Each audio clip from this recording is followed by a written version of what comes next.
By the people நேயர்களுக்கு வணக்கம். நான் பவித்ரா சேவியர். இன்றைக்கு த விஷன் வியூ அப்படிங்கிற நிகழ்ச்சியை தொடங்கியிருக்கோம்.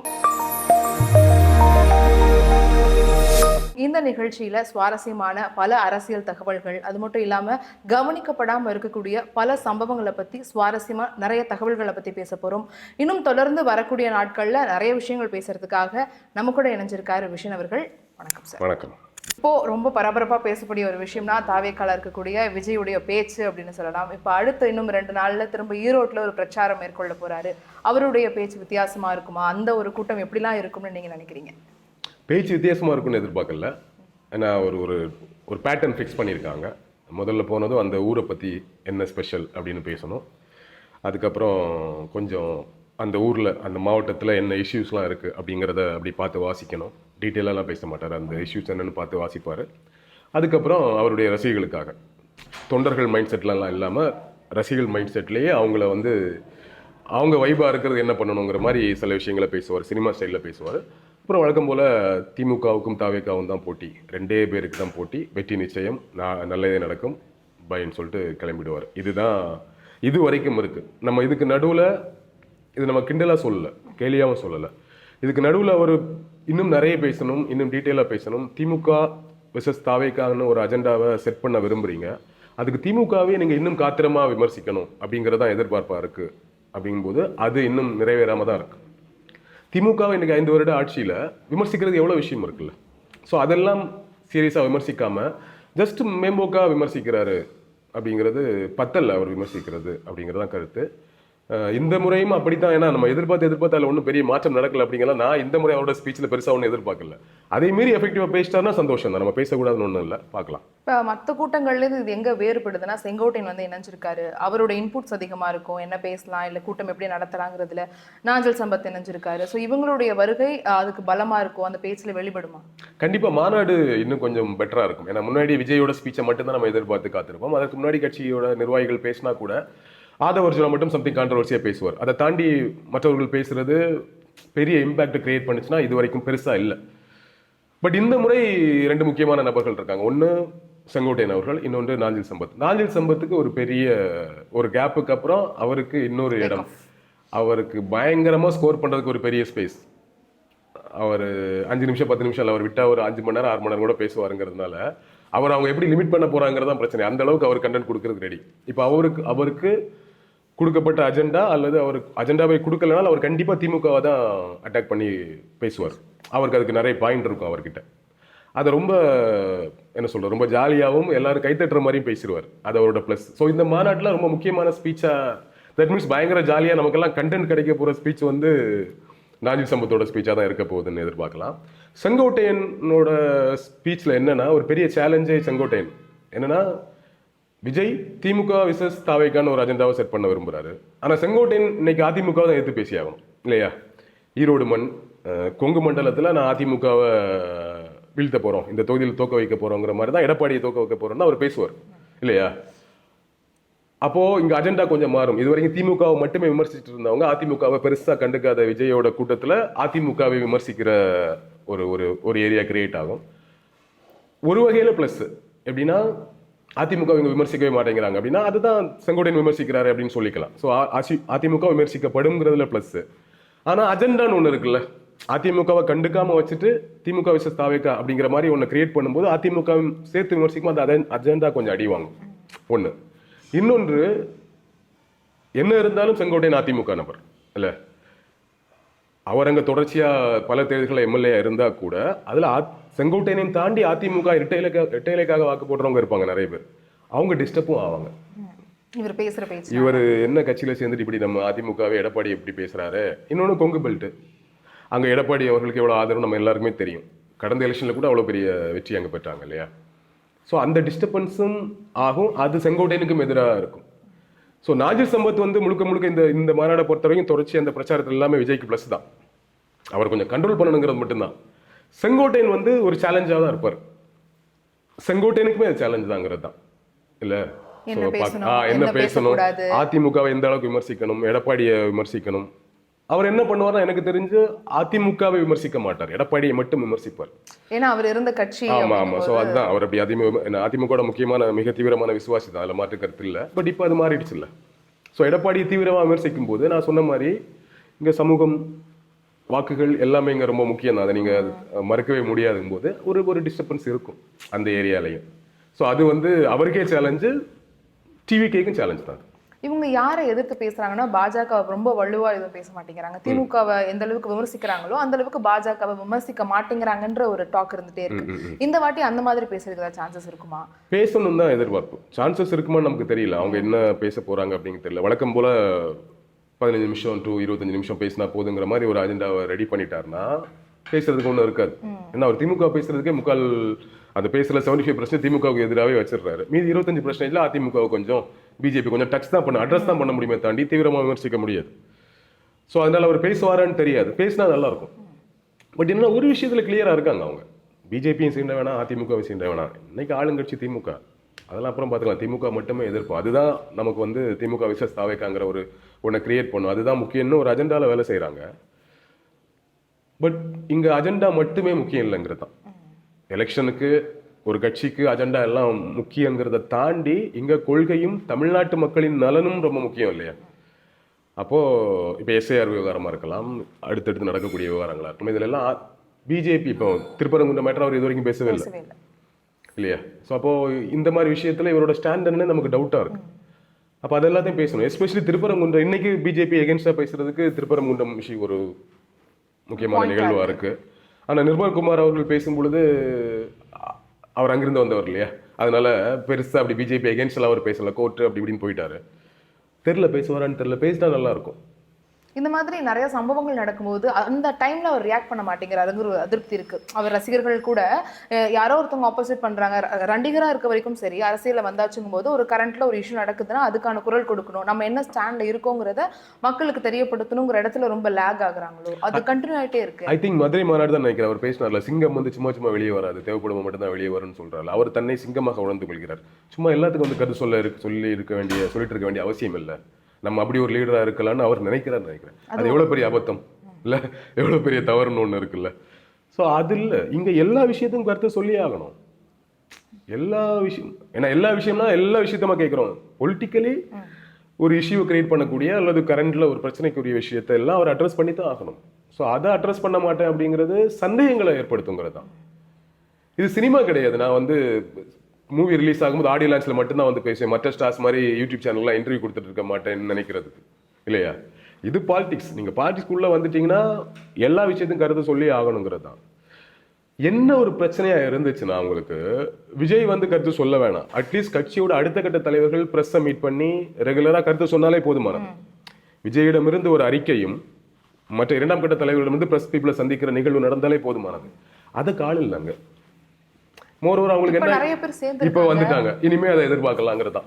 இந்த மாநாட்டில் இருந்து கூட அதை எதிர்பார்க்கலாம். இப்போ நாஞ்சில் சம்பத் அடிக்கடி பிரஸ் மீட்லாம் கொடுக்குறாரு, மேடைகளில் பேசுறதெல்லாம் பார்க்குறோம்ல. செங்கோட்டையன் பேசுகிற இப்போ ஈரோட்டில் நடக்க போகிற விழா பற்றி மாநாடு பற்றி என்ன நடக்க போதுல பேச முன்னாடி இது கூட நம்ம பார்த்தது இல்லை. மாநாடு முன்னாடி யாராச்சும் கட்சிக்காரங்க பண்ணிட்டு இருக்கோம், ரெடி பண்ணிட்டு இருக்கோங்கிற ஒரு விஷயம் சொல்றாரு, முன்னாடி ஒரு பரபரப்பு ஆகுது, ஓகே ரெடி பண்றாங்க அப்படின்னு. அதுக்கு இப்போதான் சீனியர்ஸ் வந்தாதான் நடக்குது அப்படிங்கும்போது இதுக்கப்புறம் வரும்னு எதிர்பார்க்குறோம். அவங்க எப்படி பார்த்தாலும் சினிமாக்காரர் தான். அரசியலுக்குன்னு வேற ஒரு களம், அதற்கு வேற மாதிரி நம்ம எல்லா இமேஜையும் தூக்கி தூர போட்டு ரோட்ல இறங்கி நிற்கணுங்கிறது தான் அரசியல். அப்படிதான் இங்க ஏன் நம்ம திமுகவை அதிமுகவை மாத்தி மாத்தி ஜெயிக்க வைக்கிறோம்? நீங்க 1000 குறைகள் சொல்லுங்க, நமக்கா நிற்கிறது அவங்க தானே இல்லையா? களத்துல இறங்குறாங்க அவங்க தானே. திமுகவா இருக்கலாம், அதிமுகவா இருக்கலாம், கம்யூனிஸ்டா இருக்கலாம், விசிகாவா இருக்கலாம், அல்லது அந்தந்த பிராந்தியங்கள் இருக்கக்கூடிய கட்சியா இருக்கலாம். ஆல்ரெடி டிஃபால்ட்டா அங்க இருக்கக்கூடிய கட்சிகள் களத்தில் நிற்கிறாங்க இல்லையா? ஸோ அதுதான் ரொம்ப முக்கியம். ஸோ அதை மிஸ் பண்ணக்கூடாதுங்கிறது தான். பட் நான் அந்த இமேஜ் தான் இருப்பேன் அவர் நினைச்சா நம்ம ஒன்றும் பண்ண முடியாது. அப்போ அதோட பலன ரிசல்ட் தான் பார்ப்பார். முழு நேர அரசியல்வாதியா இருக்கணும்னா அப்பப்போ இந்த மாதிரியான விஷயங்கள் இருக்கணும். பிளஸ் அவரோட பிரபலத்தை உடைக்கிற மாதிரியான விஷயம். இப்போ விஜயகாந்த் அவர்களும் ரொம்ப பிரபலமானவர், ஆனா அரசியல் களத்துல இறங்கினதுக்கு அப்புறம் மக்களோட மக்களா ஒரு இது வந்துட்டார். அவருக்குன்னு ஒரு கூட்டம் பேச்சுக்காகவும் அரசியலுக்காகவுங்கிற பார்வையே மாறிடுச்சு. அந்த மாதிரி விஜயை பார்க்கணுங்கிற பிரபலம் மாறி அவரோட கண்ணோட்டத்துக்காகவும் அவர் அரசியல் என்ன பண்ண போறாருங்கிற நோக்கத்துக்காகவும் கூடுற கூட்டமா இது மாறுறதுக்கு ரொம்ப டைம் எடுக்குமா? இந்த அரசியல் அது வெளிப்பட வாய்ப்பு இருக்கு அடுத்த வருஷத்துக்குள்ள? டைம் எடுக்கும்னா இவர் எப்படி பிஹேவ் பண்றதுங்கிறத பொறுத்து தான். இவர் தான் அதை நார்மலைஸ் பண்ணணும். நான் எப்போ தான் வருவேங்கிற இமேஜோட அவரும் இருந்தாருன்னா அது அப்படியே தான் இப்படியே போற மாதிரி தான் கண்டினியூ ஆகும். வாரம் வாரம் வெளியே வந்தாருன்னா எதுக்கு மக்கள் இப்படி முண்டியடிக்க போறாங்க, எதுக்கு கம்பி வெளியெல்லாம் போட வேண்டியது இருக்கு, இந்த ஈரோடு இதுலையும் போடுறாங்க. செங்கோட்டையன் ஆமா, சொல்லியிருந்தாங்க. என்னன்னா அவங்க என்ன நினைக்கிறாங்க, நம்ம வந்து எலெக்ஷன் வரைக்கும் நம்ம அது வேணாம், நம்ம அப்பப்போ போவோம், பெரிய கூட்டம் காட்டுவோம், அந்த அந்த அந்த இமேஜ் தான் ஒரு பெர்செப்ஷனை கிரியேட் பண்ணும். விஜய்க்கு எவ்வளவு கூட்டம் வருது பாரு, கண்டிப்பா ஜெயிச்சிருவார் போல இருக்கு, நிறைய பர்சன்டேஜ் ஓட்டு வாங்கிடுவார் போல இருக்குங்கிற ஒரு பெர்செப்ஷன் கிரியேட் ஆகுதுல்ல, அதற்காக அப்படி ஒரு வேலையை செய்யறாங்க. அந்த பிரிஸ்கிரிப்ஷன் ரிசல்ட் ஆகுமா? அந்த பெர்செப்ஷன் என்ன ஆகும்னா அவர்களுக்கு வாக்களிக்க நினைக்கிறாங்கல்ல, இப்போ என்ன பண்ணாலும் அவருக்கு தான் ஓட்டு போட்டது கொஞ்சம் பேர் இருப்பாங்கல்ல, அது 10 இருக்கலாம், 15 இருக்கலாம், 20 இருக்கலாம், அது எவ்வளவு வேணா இருக்கலாம், அது எலெக்ஷன் அப்புறம் தான் தெரியும். அந்த ஏரியால மட்டும்தான் ஒர்க் அவுட் ஆகும். அதை தாண்டி இங்க இருக்கக்கூடியவங்க விஜய்க்கு ஓட்டு போடலாம் அப்படி நினைப்பாங்க. தட் மீன்ஸ் திமுக பிடிக்காதவங்க, அதிமுக பிடிக்காதவங்க, விஜய் ரசிகர்கள் இல்லாத இளம் தலைமுறையினர் எல்லாருமே விஜய் ரசிகன் சொல்லிட முடியாது இல்லையா, எல்லாருமே விஜய்க்கு ஓட்டு போடலாம் நினைக்கும் பொழுது அது நீங்க சொல்ற மாதிரி ரெகுலர் ஆக்டிவிட்டிஸ் தொடர்ச்சியா வர்றது, களத்தில் நிற்கிறது, பேசுறதெல்லாம் கிரியேட் ஆகும் இல்ல. ஸோ அந்த பெர்செப்ஷன் அவங்களுக்கு கிடைக்கிற ஓட்டை உறுதிப்படுத்தும். ஆனா அந்த பர்சன்டேஜ் அதிகமாகனா அவர் களத்துக்கு வரணுங்கிறது அது அவங்களுக்கு இன்னும் புரியலன்னு நினைக்கிறேன். அது இனிமேல் புரிஞ்சிருச்சுன்னா அடுத்து இருக்க 3 மாசம் தான் இருக்கு, 3-4 மாசம் தான் இருக்கு, அதுக்குள்ள செயல்படுவாங்க. பட் இன்னும் ஒன்றும் பண்றதுக்கு இல்லை. இனிமே வந்து உங்க கரண்ட் இஷ்யூஸ் பாலிடிக்ஸ் குறைஞ்சிரும். இனிமே பண்றதெல்லாம் எலெக்ஷன் பாலிடிக்ஸ் தான். பிரச்சாரம், தேர்தல் அறிக்கை, மினி மேனிஃபெஸ்டோ அப்படின்னே போயிட்டு இருக்கும். ஸோ எப்படி பண்றாங்கிறது பார்க்கலாம். இந்த குறுகிய டைம்ல அவங்க இதை பண்ணணுங்கிற சவால் இருக்கு. இன்னொரு பக்கம் ஒவ்வொரு கூட்டத்துக்கும் ஒவ்வொரு வேரியேஷன் கொடுக்குறாங்க. இப்போ அவங்க கரூர் ஸ்டாம்புக்கு அப்புறம் நடந்த கூட்டத்துல பெரிய ஸ்டேஜ் போடல, அந்த ரேம்ப் வாக் மாதிரி எல்லாம் இல்லாம அதே மாதிரி ஒரு கேரவன் வேன் மேலே ஏறி நின்று ஒரு மைக் செட்டப்ல பேசினாரு. ஸோ அது ஒரு சேஞ்சா பார்க்க முடிஞ்சது. அதே மாதிரி இப்போ வந்து வேற ஏதாவது சேஞ்சஸ் பண்ணுவாங்களா, யாருக்கு அப்புறம் யார் பேசுறாங்கன்ற அந்த வழிமுறை. இப்போ முன்னாடி வந்து அவங்க தலைவர்கள்லாம் பேசுவாங்க, கடைசியில விஜயோட டாக்கோட முடியும். ஆனா லாஸ்ட் டைம் வந்து ஒருத்தர் பேசி இறங்கி கடைசியில விஜய் பேசி முடிச்சாரு. இந்த மாதிரி இருக்கும்போது இப்போ அடுத்த செங்கோட்டையன், ரான்சிமத் பேசும்போது இதுல ஏதாவது சேஞ்சஸ் பண்ணுவாங்க? கண்டிப்பா ஒரு ஆர்கனைஸ்ட் கூட்டமா இருக்கும். ஏன்னா செங்கோட்டையன் அவர்கள் இருக்கிறதுனால அவர் அதுல ரொம்ப எக்ஸ்பீரியன்ஸான நபர். ஸோ ஒரு ஆர்கனைஸ்டா இருக்கும், யார் ஃபர்ஸ்ட் பேசணும், என்ன பேசணும், ஒரு பொதுக்கூட்டத்தில் என்ன முக்கியமான தீர்மானங்கள், என்ன விஷயத்த, ஒரு மினி மேனிஃபெஸ்டோ மாதிரி ஒன்று இருக்கணும், முக்கியமான சில திட்டங்களை அறிவிக்கணுங்கிற மாதிரி ஒரு ஒரு ஆர்கனைஸ்டா இருக்கும்னு நினைக்கிறேன். ஓகேவா? ஆனா at the same time Sengottaiyan அவர்களுக்கு இப்போ இருக்கக்கூடிய சேலஞ்ச் என்னன்னா, ஈரோட்டில் கொங்கு மண்டலத்தில் எவ்வளோ பெரிய கூட்டத்தை நான் கூட்டி காட்டுறேன் பாரு, நான் ஏடிஎம்கேருந்து வெளியே வந்தால் கூட எனக்கு எவ்வளோ பெரிய செல்வாக்கு இருக்கு பாருங்கிறத அவர் நிரூபிக்க வேண்டிய கட்டாயம் அவருக்கு இருக்குங்கிறதுனால அந்த மாஸுக்கு என்னெல்லாம் கிரியேட் பண்ணால் அந்த வேலையும் செய்வார். அதெல்லாம் அவங்க செஞ்சவங்க தான், அதில் ஒன்றும் ப்ராப்ளம் இருக்காது. அந்த க்ரௌடை கொண்டு வரணும். என்ன ஒரு பெரிய ப்ளஸ்னா விஜய்ங்கிறதால க்ரௌடு வந்துடும். ஒரு இன்னைக்கு அந்த பாஸ்லாம் வேற இல்லைன்னு சொல்லிட்டாரு. ஸோ க்ரௌடு அதிகமாக வந்துடும். க்ரௌடில் பிரச்சனை இருக்காது. அந்த செட்டப்லாம் கண்டிப்பாக ஒரு மாதம் இருக்கிற மாதிரி தான் பண்ணுவாங்க. ராம்பாவுக்குலாம் வைப்பாங்கன்னு தான் நினைக்கிறேன். ஒரு ஆனால் உள்ள அந்த நிகழ்ச்சி ஒருங்கிணைப்பில் ஒரு ஆர்கனைஸ்டாக ஒன்று நடக்கும்னு எதிர்பார்க்கலாம். எல்லாத்துக்கும் மேலே கூட்டம் தானே. இப்போ ஏன் இளைஞர் மாநாடு நடத்தும் போது திமுக அவ்வளோ பெரிய க்ரௌடை காட்டுறாங்க, ஆளுங்கட்சி தான். ஆனாலும் அவங்க அதை ஏன் பண்ணுறாங்கன்னா, ஏதோ இளைஞர்கள் எல்லாம் நீங்கள் விஜய் பக்கம் இருக்கிற மாதிரி ஒன்று கிரியேட் பண்ணுறீங்க, எங்களுக்கு எவ்வளோ இளைஞர்கள் இருக்காங்க பாருங்க அப்படிங்கிறது வருது. அதுக்குள்ள ஒரு விமர்சனம் இருக்குது, வந்ததெல்லாம் இளைஞர்கள் பாதி பேர் வயசானவங்கிற விமர்சனம் இருக்குங்கிறது வேற. அதையும் தாண்டி ஒரு திமுகவோட இளைஞர்கள்லாம் அவங்களுக்கு வந்து ஒரு 30 ரேஞ்சில் நிறைய பேர் இருப்பாங்க. 30 வயசை சுற்றி இருக்கிறவங்க, ஒரு 28லேருந்து 35 வயசுக்குள்ளவங்க கொஞ்சம் அதிகமாக இருக்கும். அந்த க்ரௌடை பார்க்கவும் முடிஞ்சது. கூட்டம் ரொம்ப முக்கியம், அந்த க்ரௌட் ரொம்ப முக்கியம். அந்த க்ரௌடுக்கு நடுவில் இப்போ ஸ்டாலின் அவர்களை கொண்டு உட்கார வச்சு கால் மேலே காலில் அந்த சிம்மாசனில் உட்கார வைக்கிற மாதிரி மூமெண்ட்லாம் பண்ணுறாங்கல்ல. எதுக்கு பண்ணுறாங்கன்னா, பாலிடிக்ஸ் மாறிடுச்சு, முன்னாடி மாதிரி கிடையாது. இப்போ வந்து எப்படி நம்ம ஒவ்வொரு தனிப்பட்ட நபரும் ரீல்ஸ்குள்ளே மாட்டிக்கிட்டோமோ, இப்போ ஒரு மியூசிக் போடுறதுன்னா முன்னாடி பாட்டு போடுவாங்க, பாட்டு ஹிட் ஆகும் சினிமாவில். இன்னைக்கு அது ரீல்ஸில் ட்ரெண்ட் ஆகுன்னு பாட்டு போடுறாங்களே, அதுக்குன்னு சில சிக்னேச்சர் டான்ஸ் மூமெண்ட் வைக்கிறாங்க, இதெல்லாம் பண்றாங்கல்ல. அந்த மாதிரி அரசியல் களம் அந்த மாதிரி ஆயிடுச்சு. இந்த பாயிண்ட் பயங்கரமா வைரல் ஆகும். இந்த ஷோ ஆஃப் பண்ணணும், ஆமா இதை பண்ணுங்க, இப்படி ஒரு மூமெண்ட் ஒன்று கிரியேட் பண்ணா அது பயங்கரமா வைரல் ஆகுங்கிற மாதிரி எல்லாரும் பண்ண ஆரம்பிச்சிட்டாங்க. ஸோ களம் மாறிடுச்சு. சோஷியல் மீடியாவெல்லாம் குறை சொல்லிட்டு இருந்தவங்க, சோஷியல் மீடியாவில் பேசுகிற பாலிடிக்ஸ், யூடியூப்ல பேசுகிற பாலிடிக்ஸ்லாம் களத்தில் எதிரொலிக்காதுன்னு சொல்லிட்டு இருந்தவங்க இன்னைக்கு அதுக்காக பாலிடிக்ஸ் பண்றாங்க. இல்லை அதுதானே பார்க்குறோம் இல்லையா? ஸோ அப்படி இருக்கும்போது இங்கிருந்து வர்றவங்க எப்படி பண்ணுவாங்கன்னு யோசிச்சு பாருங்க. வர்றதே இங்கிருந்து தான். களத்திலிருந்து வர்றவங்களே வந்து அதுக்கெல்லாம் அவங்களுக்கு தேவைப்படும் போது வர்றதே எங்க இருந்து அப்படின்னா அவங்க எப்படி பண்ணுவாங்க? இதெல்லாம் பண்ணிட்டு தான் வராங்க இல்லையா? சினிமால என்ன பஞ்ச் டைலாக் பேசினா, என்ன டான்ஸ் மூமெண்ட் போட்டா இதெல்லாம் வைரல் ஆகும், இதெல்லாம் பண்றேன்னு தெரிஞ்சு வர்றவர் அதை எப்படி மிஸ் பண்ணுவாரு? இப்போ திருவண்ணாமலையிலுமே அவங்களோட ஸ்பீச் எல்லாமே டயலாக்ஸா இருந்ததை பார்க்க முடிஞ்சது. இதுக்கு முன்னாடி கட்சி கூட்டங்கள்ல பேசுறதை தாண்டி இப்போ விஜய் இப்படி பேசுறாருன்னு டாக் போறது, அதே மாதிரியான ஒரு மேடையா இந்த திருவண்ணாமலையில திமுக பேசினதும் இருந்துச்சு. டயலாக்ஸ் நிறையா வந்து அவங்க பாயிண்டாக பேசணுங்கிற மாதிரி, அந்த எதுகை முனையில் பேசுகிற மாதிரியான பேச்சுக்களை நிறையா பண்ணாங்க. இது வந்து அரசியல் களத்தையே மாற்றிடுமா சார் எல்லாருக்கும் போகிறது? இல்லை, ஆக்சுவலி எதுகை முறையில் பேசுறதுக்கெல்லாம் அதை கிரியேட் பண்ணது அவங்க தான். ஓகேவா? திமுக ப்ளஸ் அப்புறம் அதிமுக தான் மெயினாக. திமுகலேருந்து நான் அதிமுக வந்ததுனால ஸோ அதுல எல்லாம் ஒன்றும் பிரச்சனை இல்லை. பட் சில பஞ்ச் தேவைப்படுது. களம் மாறிடுச்சு. ஸ்ட்ராட்டஜின்னு ஒரு விஷயமே கிடையாதுல்ல. இப்போ பொலிட்டிக்கல் ஸ்ட்ராட்டஜி பண்ணுறவங்க நம்ம ஐபேக் இந்த மாதிரி குரூப் எல்லாம் தாண்டி இன்னைக்கு எல்லாமே பண்ணுறாங்க. எல்லா கட்சிக்கும் தனித்தனியாக ஐடி விங் இருக்குது, அதுக்குன்னு ஒரு ஆஃபீஸ் போடுறாங்க, இல்லை அவுட் சோர்ஸ் கொடுக்குறாங்க, வேலை செய்கிறாங்க. அதை தாண்டி இண்டிவிஜுவலாக ஒவ்வொரு பொலிட்டீஷியனும் தனக்குன்னு ஒரு ஸ்ட்ராட்டஜிஸ்ட்டை வச்சுருக்காங்க இல்லையா? ஸோ களம் மாறிடுச்சு. ஒவ்வொரு காலகட்டத்திற்கும் அரசியல் களம் மாறிட்டே இருக்கு. திமுக ஆட்சிக்கு வர்றதுக்கு முன்னாடி இங்க என்ன களம் இருந்தது, திமுக வந்ததற்கு பிறகு களம் எப்படி மாறுது, அதிமுக உருவானதுக்கு பிறகு களம் எப்படி மாறுது, ஜெயலலிதா அவர்கள் வந்தது பிறகு எப்படி மாறிட்டே இருக்குல்ல. ஸோ இப்போ ஒரு 2014 எஸ்பெஷலி பிஜேபியின் வருகை ஆட்சிக்கு பிறகு, மேலே ஆட்சிக்கு வந்ததுக்கு பிறகு இது ஃபுல்லாக முழுக்க ஸ்ட்ராட்டஜி, பஞ்சு, சோஷியல் மீடியா ட்ரெண்டிங்னு அவங்க அந்த விஷயத்தெல்லாம் அவங்க தான் ஸ்டார்ட் பண்ணி வைக்கிறாங்க. அதைத்தான் மற்ற கட்சிகள், இங்கே இருக்கிற கட்சிகள் வரைக்கும் ஃபாலோ பண்ணுறாங்க. விஜய் வரும்போது என்ன ஆகுது, ஓகே அதையும் தாண்டி சில மொமெண்ட்ஸை கிரியேட் பண்ணணும், மாஸ் மொமெண்ட்ஸ்லாம் கிரியேட் பண்ணணும், ஒரு சினிமா தனம் கொஞ்சம் வரணுங்கிறது.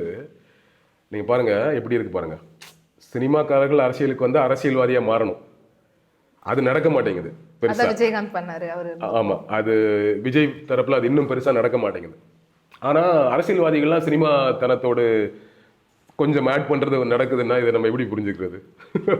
ஆக்சுவலி இதானே நடக்கணும். இவர்கள் அரசியல்வாதியா மாறணுங்கிறது தான். ஆனா அரசியல்வாதிகள்லாம் கொஞ்சம் சினிமாக்காரங்களா மாறிட்டு வராங்க. போட்டோ ஷூட்டு இல்ல, அவங்களோட சோஷியல் மீடியால அவங்க டெய்லி பேசி போடுறதாகட்டும், இதுக்கெல்லாம் மோடி தான் கிங்கு. போட்டோ ஷூட் பாலிடிக்ஸ் பண்றது, இந்த மாதிரி விஷயங்கள் பண்றது எல்லாம் மோடி தான் ஆரம்பிச்சு வச்சாரு. அதை எல்லா கட்சிக்காரங்களும் செய்யறாங்க. அது வந்து அரசியல்வாதிகள்லாம் சினிமாக்காரர்கள் மாதிரி மாறிட்டு இருக்காங்க அப்படிங்கிறத பார்க்க தான் செய்கிறோம். ஒன்றும் பண்ண முடியாது. We are helpless. எல்லாத்தையும் பார்க்க வேண்டியதுதான். பார்த்துட்டு எது சரியோ, ஏன்னா நீடு இருக்கு இன்னைக்கு. முன்னாடி மாதிரி கிடையாது. நியூஸ் பேப்பர்ல மட்டும் செய்தி வந்தால் போதும், ஈவினிங் செய்தியில் வந்தால் போதுங்கிறத தாண்டி எல்லார் கையிலையும் மொபைல் இருக்கான், ரெகுலராக பொலிட்டிக்கல் அப்டேட்ஸ் பார்த்துட்டு இருக்கான்னு சொல்லும்போது அங்கே அவங்கள வந்து என்கேஜ் பண்ணணும், போய் சேரணுங்கிற கட்டாயத்துக்குள்ள அவங்க உள்ளாயிட்டாங்க. அதனால இந்த விஷயத்தை பண்றாங்க. பட் இது எல்லாத்தையுமே நம்ம பார்த்துட்டு நம்ம ஒரு முடிவு எடுக்கணுங்கிறது தான் கரெக்டா.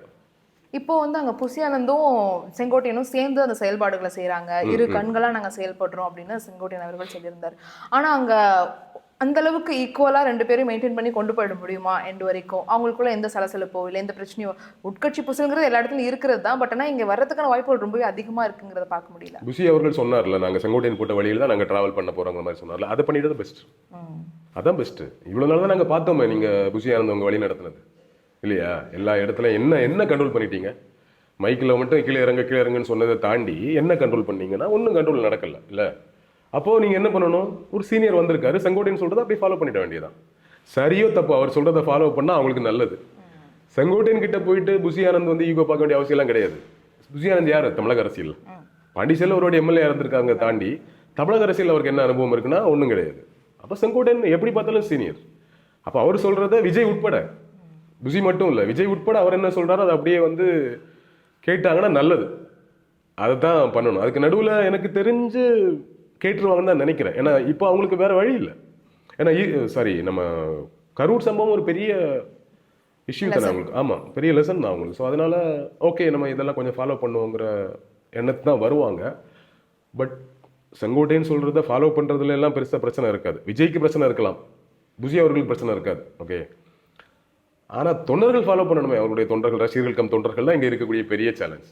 என்ன இப்போ கூட்டம் வந்து அதிகமாக சேர்த்தாகணுங்கிற ஒரு கட்டாயத்தில் இருக்காங்க ஈரோடுல. நீங்க சொன்ன மாதிரி ஆல்ரெடி கருண் ஸ்டாம்பில் ஒரு பெரிய லெசன் அவங்களுக்கு. இப்போ இந்த கூட்டத்தை கட்டுப்படுத்துறதுக்கான செயல்பாடுகளும் கரெக்டாக செஞ்சிருப்பேன். ஏதோ ஒரு இடத்துல ஏதோ சின்ன அசம்பாவம் ஆனாலுமே அது பெருசாக பேசப்படும். அதை ரொம்ப கேர்ஃபுல்லாக ஹேண்டில் பண்ண வேண்டிய சுச்சுவேஷனில் அவங்க இருக்காங்க. அதை கரெக்டாக ஹேண்டில் பண்ணுவாங்களா? நீங்கள் கரூர் ஸ்டாம்பேடுக்கு முன்னாடியே நடந்த 2 மாநாட்டிலுமே மரணங்கள் நிகழ்ந்திருக்கு, காயங்கள் நிகழ்ந்திருக்கு. அதை நம்ம ஒரு பெரிய இஷ்யூவாக பேசல இல்லையா? சரி ஓகே, பெரிய கூட்டத்தில் நடந்துருச்சுங்க மாதிரி விட்டுட்டோம், ஒருத்தர் 2 பேருன்னு சொல்லும்போது. பட் நீங்கள் சொன்ன மாதிரி இப்போ கரூர் நிகழ்வுக்கு அப்புறம் இதில் ஒரு மரணம், ஒரு அசம்பாவிதம் நடந்தாலே பெரிய இஷ்யூ ஆகிடும். ஸோ அது என்ன ஆகுனா விஜய்க்கு அடுத்தடுத்து பிரச்சாரத்துக்கு அனுமதி இல்லாமலே ஆகிடும். இல்லைங்க, முடியவே முடியாது. இப்போ பாண்டிச்சேரியில் சொன்னாங்கல்ல, அதெல்லாம் ரோட் ஷோ தர முடியாது அப்படின்னு சொன்னாங்கல்ல, அந்த மாதிரி ஆகிடும். ஸோ ரொம்ப கவனமாக இருக்கணும். நான் என்ன சொல்கிறேன், விஜயை பார்க்க போகிற தொண்டர்கள் விஜய் முதலமைச்சர் ஆகணும்னு தானே போறீங்க. அப்போ அவங்களுக்கு அந்த பொறுப்பு வரணும். அது இல்லாமல் ஒன்றும் முடியாது. எல்லா கட்சியிலையுமே 100% பொலிட்டிசைஸ்ட் கிடையாது. இப்போ வந்து திமுக மாநாட்டில் கூட கொஞ்சம் பேர் போய் நம்ம டாஸ்மாகில் போய் அந்த டிஷர்ட் போட்டு குடிக்கிற வீடியோஸ்லாம் வெளியே வந்துச்சு. அதிமுகவிலையும் வரும். ஏன்னா 100% நீங்கள் வந்து பொலிட்டிசைஸ்டாக ஒரு க்ரௌடை கிரியேட் பண்ணிட முடியாது. அங்கே அட்லீஸ்ட் 50% பண்ணிட்டாலே பெரிய சக்ஸஸ் தான். திமுக அதிமுகவில் 50% பொலிட்டிசைஸ்டாக இருப்பாங்க அட்லீஸ்ட். ஓகேவா? ஸோ இங்கே 100% பொலிட்டிசைஸ்ட் இல்லாமல் இருக்கிறது ஒன்று இருக்குல்ல, அதான் அந்த இளைஞர்களை சொல்லி குற்றம் இல்லை. இவங்க தான் அதை பொலிட்டிசைஸ் பண்ணணும். அது ஒரே வருஷத்தில் நடந்துடாது, அடுத்தடுத்து நடக்கணும். அதுக்கான ப்ராசஸ் அவங்க இனிமே தான் ஸ்டார்ட் பண்ணுவாங்க. பட் நான் சொன்னது இந்த யங்ஸ்டர்ஸ்க்கு ஒரு புரிதல் வேணும்னு நினைக்கிறேன். நீங்கள் விஜய் அவர்கள் நம்முடைய தலைவர் அவர்கள், அவர் முதலமைச்சராக நம்ம நினைக்கிறோம். ஸோ கரூர் மாதிரியான ஒரு பெரிய துன்பியல் நிகழ்வில் இவ்வளோ பேர் இறந்துட்டாங்க. இதுக்கப்புறம் ஒரு இன்சிடென்ட் நடந்தாலுமே அது இவருக்கு தான் பிரச்சனையாகுங்கிற புரிதல் வர்ற க்ரௌடுக்கு வேணும்னு நினைக்கிறேன். இல்லை, ஸோ அது வராமல் நீங்கள் இமிடியட் சேஞ்ச் எல்லாம் பார்க்க முடியாது. செங்கோட்டையன் என்ன தான் பிளான், செங்கோட்டையன் என்ன பண்ண முடியும்? நிகழ்ச்சியை ஒருங்கிணைக்க முடியும். எல்லாமே தொண்டர் படையெல்லாம் இப்போ போட்டிருக்காங்க, ஓரளவுக்கு ஹேண்டில் பண்ணிட முடியும்னாலும் அதே மாரி இவங்க இந்த பசங்க ஏதாவது பண்ணிட்டான்னு என்ன பண்ணுறது? ஏன்னா பாஸும் கிடையாது, முன்னாடி ஸ்கேன் பண்ணி வச்சிருந்தாங்க, அதெல்லாம் கிடையாது. ஈரோட்ல இருக்கவங்க மட்டும் வாங்க அப்படின்னு சொல்லியிருக்காரு. பட் ஆனால் அது பாசிபிளா? ஈரோட்ல இருக்கவங்க மட்டும் தான் வருவாங்க? எல்லாரும் வருவாங்க தானே, எப்படி பக்கத்து மாவட்டங்கள்லேருந்து வந்துருவாங்க. ஸோ அதை நீங்கள் கண்ட்ரோல் பண்ண முடியாது. இப்போ நீங்கள் பாருங்கள், பக்கத்து மாவட்டத்துலேருந்து வராங்க, ஒரு க்ரௌடு வருதுன்னா, இப்போ போலீஸ் வந்து இல்லை அலோடு இல்லைன்னு சொன்னால் என்ன ஆகும்? சோஷியல் மீடியாவில் போய் பாருங்கள், வர்ற கூட்டத்தை தடுக்கிறாங்கன்னு சொல்லுவாங்க. இப்போ அவங்களுக்கு பெரிய பிரச்சனை இந்த க்ரௌடை வச்சு ஹேண்டில் பண்ணுறது. இன்னைக்கு அதிமுக ஆட்சியில் இருந்தாலும் இதே பிரச்சனை தான் ஃபேஸ் பண்ணியிருப்பாங்க. கண்ட்ரோல் பண்ணவும் முடியாது, கண்ட்ரோல் பண்ணாமல் இருந்தாலும் பிரச்சனைகள் கிளப்புறாங்க. என்னையா பண்ணுறதுங்கிறதே பெரிய பிரச்சனையாக இருக்குது. ஏன்னா ரொம்ப ஈஸியாக வந்து பாண்டிச்சேரியில் போயிட்டு நன்றி சொன்னவர், ஏகப்பட்ட ரெஸ்ட்ரிக்ஷன் எல்லாம் வாங்கிட்டு நிகழ்ச்சி அமைதியாக நடத்திட்டு வந்துட்டு அவங்களுக்கு நன்றி சொன்னவர், இங்கே அதே ரெஸ்ட்ரிக்ஷன் போட்டால் என்ன பேசுறாருன்னு ஒன்று இருக்குல்ல. இல்ல அப்படி இருந்துமே அங்க ஒருத்தர் துப்பாக்கி எடுத்துட்டு வந்தாரு, அது ஒரு இஷ்யூ ஆச்சு. அவங்க லைசென்ஸ்டு துப்பாக்கின்னு சொன்னாங்க. அங்க போலீஸாருக்கு ஒரு பெரிய பிரச்சனை உண்டாச்சு. எதுக்குடா கூட்டத்துக்கு துப்பாக்கி எடுத்துட்டு வந்தீங்கன்னு கொஸ்டின் பண்ணாங்க. அங்க ஒரு பெரிய சலசலப்பு, அவங்க ரொம்ப கஷ்டப்பட்டதையும் பார்க்க முடிஞ்சது. அங்க இருந்த கூட்டத்துக்கு அவ்வளோ ரூல்ஸ் போட்டுமே அந்த மாதிரி இருந்துச்சு. பட் இங்க அந்த கொஞ்சம் லிபரல் கொடுத்துருக்காங்க, கொஞ்சம் நிறைய பேர் வராங்கன்ற போது கண்டிப்பா ஏதாவது நடக்கும். துப்பாக்கியெல்லாம் எடுத்துட்டு வர மாட்டாங்க. அவருக்கு அந்த ஆளுக்கு என்ன பிரச்சனைன்னு தெரியல, வந்தவருக்கு ஏன் அதை செஞ்சாருன்னு தெரியல. அவர் வந்து ஒருத்தவங்களுக்கு பணியா இருந்திருக்காரு, கவர்மெண்ட்ல இருந்து கொடுத்த லைசன்ஸ் ஒருத்தவங்களுக்காக வந்திருக்காருன்னு சொன்னாங்க. ஆனா அவர் வந்து தாவேக்கால இருக்கக்கூடிய ஒரு மாவட்ட செயலாளர், அவருக்கு செக்யூரிட்டியா இவர் வந்திருக்காரு அப்படிங்கிறது தான். அது அந்த ஒரு எப்படி இருந்தா அது ஒரு சென்ஸோட ஹேண்டில் பண்ணிருக்கணும். இங்க அப்படியெல்லாம் நிகழாது. இந்த பசங்களோட அந்த இளைஞர்களோட ஆர்வ மிகுதின்னு ஒண்ணு இருக்குல்ல, அந்த ஆர்வ மிகுதி தான் பிரச்சனை. எனக்கு அதை புரிஞ்சிக்கவே முடியல அந்த மைண்ட் செட். இப்ப நம்மளே சேஞ்ச் பண்ண முடியும்னு நினைக்கிறீங்க? அது அதாவது இவர் என்ன பண்ணி அதை சேஞ்ச் பண்ண முடியும்? விஜய் தான் பேசணும். விஜய் திரும்ப பேசணும். இப்போ வந்து புஷியானந்த் அறிக்கை விட்டாலோ செங்கோட்டையன் பேசினாலோ போதாது. விஜய் வந்து வீடியோ போடுறாருல சின்னதா, அது மாதிரி இந்த மாநாட்டுக்கு முன்னாடி ஒரு வீடியோ போடட்டும். ரொம்ப சீரியஸா, ரொம்ப அவருக்கு உரிமை இருக்கு. நம்ம பழைய வீடியோ கரூர் இஷ்யூக்கு அப்புறம் பழைய ஸ்டாலின் அவர்கள், வைகோ அவர்கள், நிறைய பேர் பேசின, விஜயகாந்த் அவர்கள் பேசின அந்த தொண்டர்களை கண்டிச்ச வீடியோஸ்லாம் வந்துச்சு இல்ல. ஆமா, அவங்களுக்கு அந்த உரிமை இருக்கு. அவர் சொன்னா கேட்டுப்பாங்க, தொண்டர்கள்லாம் அடிச்சா கூட வாங்கிப்பாங்க. ஓகேவா? அந்த உரிமை தான் அவங்க, அந்த ரைட்ஸ் தான் எடுத்துக்கிறது. அந்த ரைட்ஸை இவர் எடுக்கணும்.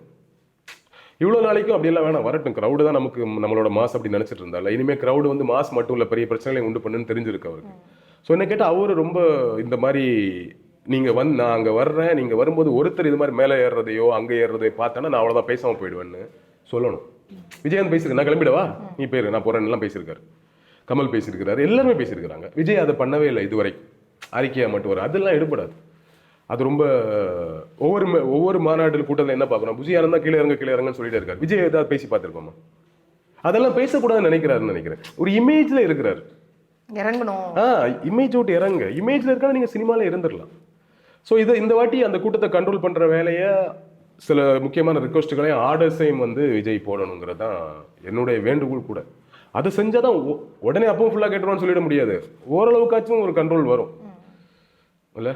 இப்போ அவங்க எதிர்த்து பேசக்கூடிய பேச்சுகள் மாற்றம் வருமா? தேர்தல் வந்து அடுத்தடுத்து வருது, ஒவ்வொரு மாதத்துக்கும் ஒரு மாதிரியான டாபிக் மாறுது. அவங்க யார் கூட சேர்றாங்க? இப்போ வந்து செங்கோட்டையன் சேர்ந்ததுனால அவங்களுக்கு இன்னும் கொஞ்சம் பலம். இந்த மாதிரி அடுத்து வரக்கூடிய மாதங்களில் வேற யாராவது சேருவாங்களா, இல்லை வேற யாரையாச்சும் எதிர்த்து பேசக்கூடாதுங்கிறதுக்காக கொஞ்சம் சைலண்டாக இருப்பாங்களா? அந்த மாதிரி ஸ்ட்ராட்டஜி ஏதாவது ஒர்க் அவுட் ஆகுமா? இப்போ செங்கோட்டையன் முன்னிலையில் அவருடைய ஆதரவாளர்கள் ஒரு 100 பேர் சேர்ந்தாங்க. ஸோ அந்த மாதிரி ஆதரவாளர்கள் பலரும் வருவாங்க. இப்போ நம்ம ஒரு நடிகர் ஒருத்தர், அவர் வந்து கட்சியில் சேர்ந்திருக்காரு. விஜய் முன்னிலையில் இன்னும் பெரிய நடிகர் பட்டாளத்தோட சேருவா அப்படின்னு சொல்லியிருக்காரு. அது நடிகர் பட்டாளம்னா கிட்டத்தட்ட மார்க்கெட் இல்லாத நடிகர் பட்டாளமாக இருக்கும். சின்ன ரோல் பண்ணக்கூடியவங்க, அவங்க எல்லாம் பிரச்சாரத்தை யூஸ் ஆவாங்க. நட்சத்திர பேச்சாளர்கள். ஆமாம், சின்ன நடிகர்களாக இருந்தால் கூட ஓரளவுக்கு நல்லா பேசிட்டாங்கன்னா பிரச்சாரத்துக்கு யூஸ் ஆவாங்க. ஸோ அதுக்கு யூஸ் பண்ணிக்கலாம் அவங்கள. மற்றபடி கட்சியில் இருக்கக்கூடிய ஓபிஎஸ் வராருன்னு சொன்னாங்க, டிடிவி வராருன்னு சொல்லிட்டு இருந்தாங்க. டிடிவி வந்து கட்சியில சேர வேண்டிய அவசியம் இல்லை. அவர் ஆல்ரெடி ஒரு கட்சி வச்சிருக்காரு. கூட்டணிக்கு வேணா வரலாம். ஓபிஎஸ் வந்து ஸ்டில் இந்த 15ஆம் தேதி சொன்னாரு. இப்போ அது 24ஆம் தேதி எக்ஸ்டெண்ட் பண்ணியிருக்கிறாரு. அவர் ஸ்டில் கன்ஃபியூஷன். அவருக்கு ஒன்று தெரியுதுன்னு நினைக்கிறேன். எப்படி இருந்தாலும் நம்ம பொலிட்டிக்கலி நம்ம கரியரோட கடைசி காலகட்டத்தில் இருக்கிறோம். லாஸ்ட் டிகேட்ல இருக்கிறோம். ஆக்டிவ் பொலிட்டிஷியனாக இருக்கிறது சொல்கிறேன்.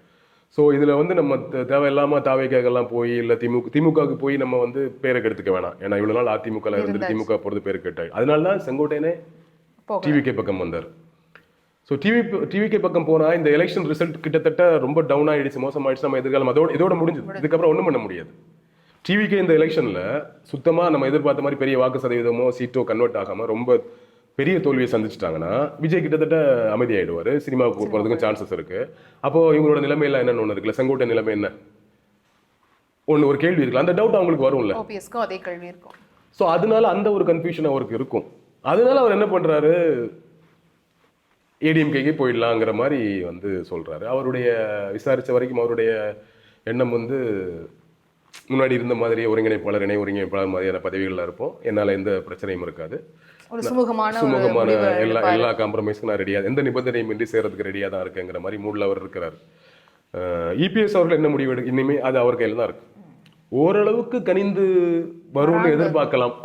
இல்ல வந்தாங்கனாலும் ஏத்துக்கலாம். ஏன்னா அது ஒரு கட்சியை வலுப்படுத்தும். ஆமா, இத்தனை காலம் இருந்த கட்சி பிரிஞ்சு பிரிஞ்சு பிரிஞ்சு. ஆமா, அது மைனஸ் கிடையாது. கட்சி வாக்கு சதவீதத்தில் சொல்றேன். கட்சி ரீதியாக மைனஸ்லாம் ஒன்றும் இல்லை. இப்போ ஓபிஎஸ் வெளியே இருக்கிறதுனாலயோ செங்கோட்டையன் வெளியே இருக்கிறதுனாலோ கட்சியோட உள்கட்டமைப்பு இருக்குல்ல, அதுல எந்த பிரச்சனையும் இல்லை. அது எடப்பாடி ஸ்ட்ராங்கா தான் இருக்கு. அதனால தான் இவங்க எல்லாம் போனா கூட பின்னாடி யாரும் போறதில்லை. செங்கோட்டையன் இவ்வளவு பெரிய சீனியர், போனதுக்கு ஒரு 10 பேர் பின்னாடி போயிருக்கணும், ஒருத்தர் கூட போகலன்னு ஒன்று இருக்குல்ல. ஏன்னா கட்சி உட்கட்டமைப்பு ரொம்ப ஸ்ட்ராங்கா இருக்கு, அவர் கண்ட்ரோல்ல இருக்கு. பட் நான் சொல்றது வாக்குல சொல்றேன், எலெக்ஷன் ரிசல்ட்ல ஒரு ஹெல்ப்பா இருக்கும். எப்படி பார்த்தாலும் ஓபிஎஸ் அவர்கள் கடந்த எலெக்ஷன்ல வாங்கின ஓட்டு எப்படி நம்ம பார்த்தோம், தோத்து கூட ஒரு பெரிய வாக்கு வாங்கியிருந்தாரு இல்ல.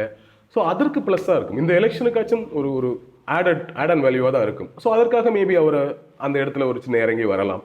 எனிவேஸ் அவங்க கையில் தான் இருக்குது, அவங்க கட்சி அவங்க தான் முடிவு பண்ணணுங்க ஒன்று இருக்குல்ல. ஸோ ஓபிஎஸ் இன்னைக்கு இருக்க சூழலுக்கு டிவிகே பக்கம் வருவார்னு நான் எதிர்பார்க்கல, நம்பல. பட் அரசியலில் 99% தான் சொல்ல முடியும். 1% நம்ம வச்சுக்கணும் எக்ஸப்ஷன்லாம். என்ன வேணா நடந்துரும், பொறுத்திருந்து தான் பார்க்கணும். இப்போ இந்த டேட் சொல்றாங்கல்ல, இப்போ டிசம்பர் 15 சொல்லியிருந்தாரு, இப்போ தள்ளி போட்டிருக்காரு. இப்போ அதே மாதிரி தினகரன் சொல்லியிருக்காரு February 23 அப்போ நாங்கள் சொல்லுவோம் அப்படின்ட்டு. February 23ங்கிறது ரொம்ப லாங்கா தெரியலையே. அப்போ கூட்டணியை பற்றி அவர் சொல்லி அப்புறம் நிலைப்பாடு எடுத்து தேர்தல் வந்துடும். அப்படி ஒரு டேட்டை ஃபிக்ஸ் பண்ணி செய்தியாளர் சந்திப்பில் சொல்றது எப்படி பார்க்க? ரொம்ப எக்ஸ்டெண்டா ஒரு டேட்டை வச்சுப்போம். சும்மா இன்னைக்கு 10 நாள் 15 நாள் சொல்லி என்ன பண்றது, ஒன்றும் நடக்காது போல இருக்கு. எக்ஸ்டெண்டா ஒன்று வச்சுக்கலாம். இப்போ அதிகபட்சமாக என்ன நடக்குன்னா, தினகரனை பொறுத்த வரைக்கும் அமமுக வந்து அந்த கூட்டணியில் போனாலும் அவங்க கண்ட்ரோலில் இருப்பாங்க. பிஜேபியோட சீட் என்னவோ அந்த சீட்டில் அவங்க கொடுத்துக்கலாம். பொதுவாக அது மாதிரி நடக்கும். இப்போ நேரடியாக இப்போ நான் காங்கிரஸுக்கு 20 சீட் கொடுக்குறேன், காங்கிரஸோட கொடுக்குற சீட்டை வேணா 2 குறைச்சிட்டு அண்ணா கமலுக்கு கொடுக்குறேங்கிற மாதிரி ஒன்று பேசுவாங்கன்னு ஒன்று சொல்கிறேன். ஒரு உதாரணத்துக்கு சொல்கிறேன், ஈஸியாக எளிமையாக புரியுறதுக்காக. இந்த மாதிரிலாம் நடக்கும். அந்த மாதிரி தான் பண்ண முடியும் இல்லையா. இப்போ பிஜேபி வந்து 54 சீட்டு கேட்குறாங்களா, 60 சீட்டு கேட்குறாங்களா அப்படிங்கிறது நகைச்சுவையாக இருந்தால் கூட அவங்க கேட்குறது எதார்த்தம். ஓகேவா. ஸோ அப்போ அப்படி கொடுக்கக்கூடிய அது 25 சீட்டாக இருந்தால் கூட அதில் வேணால் 5 சீட்டு நீங்கள் அமமுக கொடுத்துக்கோங்க, எங்களுக்கு அவங்களுக்கு சம்மந்தம் இல்லைங்கிற மாதிரி வேணால் ஒன்று நடக்கலாம். அதுவுமே அப்படி நடந்தால் கூட எலெக்ஷன் ரிசல்ட்டை ஏம் பண்ணி தான். தென் தமிழகத்தில் அங்கே இருக்கக்கூடிய முக்கியத்துவ சமூக வாக்குகள்லாம் ஒன்று இருக்குது, அதை மனதில் வச்சு அப்படி ஒரு முடிவுக்கு வரலாம். ஸோ அப்போ அப்படி அதுதான் அவருக்கும் பெஸ்ட்டு. யார்? டிடிவிக்கும் பெஸ்ட். நம்ம வந்து என்ன பண்றோம், கடந்த எலெக்ஷன்ல என்ன பண்றோம், தனியா வந்து எடப்பாடியை தோற்பதான் லட்சியம்னு கட்சி நடத்துறோம் இல்ல. கட்சி நடத்துறோம், அதுக்கு ஒரு டேமேஜை பண்றோங்கிறத தாண்டி எடப்பாடி டேமேஜ் ஆகுறது ஒரு பக்கம் இருக்கணும். உங்களுக்கு எந்த லாபமும் இல்லையே. இப்போ நமக்கு லாபம் வேணும், நம்மளை நம்பி கட்சியில பல பேர் இருக்கிறாங்க, நம்மள கூட இப்போ கொஞ்சம் பேர் இருக்காங்க போது நமக்கும் ஒரு லாபம் வேணும்னா அப்போ அந்த லாபத்துக்கு விஜய் பக்கம் வர்றது கரெக்டா, எடப்பாடி பக்கம் போறது, தேசிய ஜனதா கூட்டணியில் போறது கரெக்டான்னு சொல்லும்போது அவங்க அதை தான் ஃபர்ஸ்ட் ப்ரியாரிட்டியா வச்சிருப்பாங்க. ஸோ அங்கே மொத்தமாக கேட் க்ளோஸ்ட் அப்படின்னா தான் இங்கே வருவாங்க. அப்போ அதனால கொஞ்சம் டைம் எக்ஸ்டெண்டாக கொடுக்குறாருன்னு நான் புரிஞ்சுக்கிறேன். இப்போ விஜயுடைய தலைமையில் ஒரு பெரும் கூட்டணி அமையறதுக்கு இந்த தேர்தலில் வாய்ப்பு இருக்குன்னு நினைக்கிறீங்களா? வேற யாராச்சும் கூட்டணி சேர்ந்து இன்னும் வலுவாகி ஒரு மும்முனை போட்டியா இது மாறுறதுக்கான வாய்ப்பு இருக்கா? அதிமுக தாவேகா அப்படிதான் வந்து நிற்குமா அப்படிங்கிறத ஆப்ஷன்? நீங்கள் நல்லா யோசிச்சு பார்த்தீங்கன்னா திமுக கூட்டணி ஸ்ட்ராங்காக ஒரு பக்கம் இருக்கு. அதிமுக கூட்டணியில் இனிமேல் வரக்கூடிய கட்சிகளாக பாமக சேர்ந்து 2 பேரும் சேர்ந்து கூட வரலாம். அப்படி இல்லைன்னா அன்புமணி தரப்பாவது வந்துடும், தேமுதிக வரும். ஓகேவா. ஸோ அவ்வளோதான். அதை தாண்டி இப்போ 2 முக்கியமான எலிமெண்டே ஓபிஎஸ் அண்ட் டிடிவி தான்.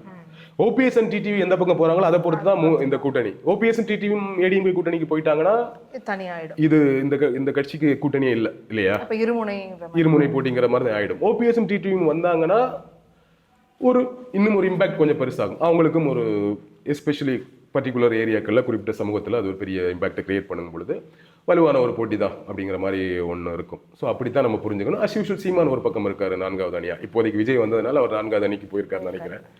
பட் சொல்ல முடியாது. எலெக்ஷன் ரிசல்ட் எப்படிங்கிறத பொறுத்து தான் யார் 3வது அணி 4வது அணின்னு புரிஞ்சுக்கணும்னு நினைக்கிறேன்.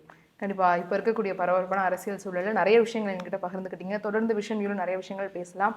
இன்றைக்கு உங்களுடைய நேரத்துக்காகவும் கருத்துக்களுக்காகவும் ரொம்ப நன்றி. நன்றி. Thank you so much.